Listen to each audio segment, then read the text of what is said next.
Welcome to Barwalt Tool Talk. I'm Walter Pitluski. My name is Jack Bravenel.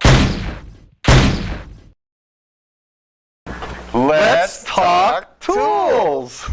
I like that. Well, this mixer works well, doesn't entrap a lot of air. When I first brought this out, nobody thought it would work. They stared at it, walked around at it, pointed at it, but they wouldn't use it.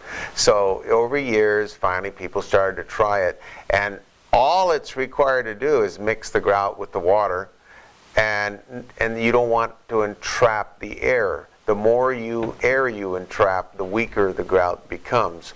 And it's not readily seen, but if you were to look at dry grout and break it apart, you'll see it's catacomb with holes. That's trapping air.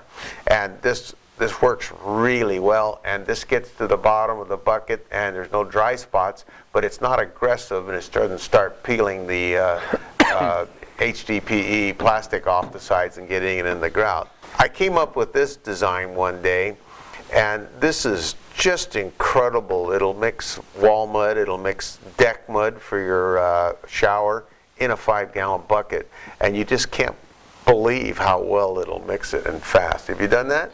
Not with this, but I do use this one. This one here.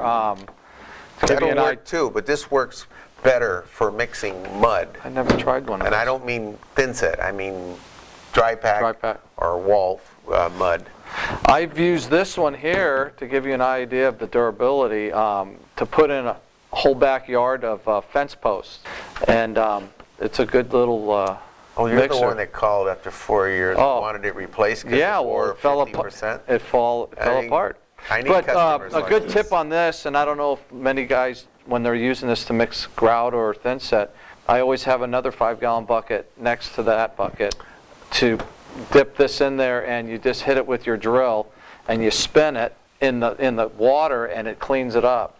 So you don't have the buildup. I see guys out there with hammers pounding on them. And Well, interesting you should mention that, because in designing, everybody kept asking me why I was beating the crap out of it with a hammer, and that's because every helper doesn't clean his mixer, and they wait till it gets so big it won't work, and then they sit there with a hammer on the concrete and beat the thin side off. So I have to, all the welds have to stand the hammer test, and I always used a bucket of water. Yep. Interesting, you found that out. no, it's common sense. You're so creative. It's common sense. You know what, I'm going to take, could I have this? Mine's wore out. I'll give you my old Yeah, one. God, he's going to go back to fence posts. Why don't you specialize? Stay in one trade.